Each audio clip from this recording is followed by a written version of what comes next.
कभी किसी बंदे को इतना तंग ना करना कि वो इतनी तकलीफ में आए कि वो खुद तो कुछ नहीं कर सकता, माड़ा है, लेकिन फिर वो रात को अपने रब की बारगाह में बैठ के कहे कि तू हाकिम व आदिल है मगर तेरे जहां में है तल्ख बहुत बंदा मजदूर के औकात। फिर ऐसा ना हो गरीब है, माड़ा है, खुद तो कुछ नहीं कर सका, फिर अल्लाह की बारगाह में तेरी शिकायत करे। ऐसा ना करना।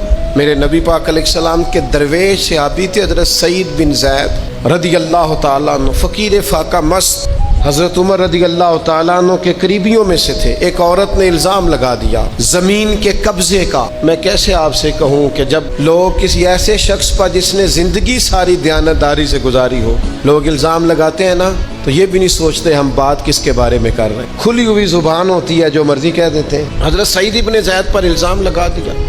इतना बड़ा आदमी, महबूब का सहाबी, और औरत ने इल्ज़ाम लगा दिया। और जब अल्लाह वाले बद्दुआ देते नहीं, लेकिन जब कुछ तकलीफ इतनी दे, कलेजा फट जाए, फिर बंदा क्या करे।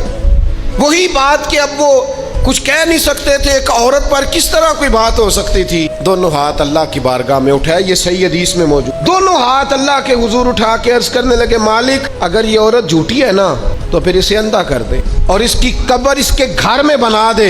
सहाबा फरमाते हैं कि हज़रत सईद इब्न ज़ैद का तो विसाल हो गया, ज़माना गुजर गया, लेकिन हमने फिर उस बीबी को अंधा होते देखा है। फिर उसके घर में कुआं था और हमने उसे अपने ही घर के कुएं में गिर के मरते हुए भी देखा है। इसलिए कि जब आप किसी को तकलीफ देते हैं, जब आप सताते हैं, जब आप वो बात करते हैं जो उस बंदे में मौजूद नहीं है, जब आप झूठ बोलते हैं अपने नफ्स की तस्कीन के लिए, जब आप ज्यादती करते हैं सिर्फ अपनी अना के लिए, तो फिर बादों का दुआए ज़रर निकलती है मुंह से।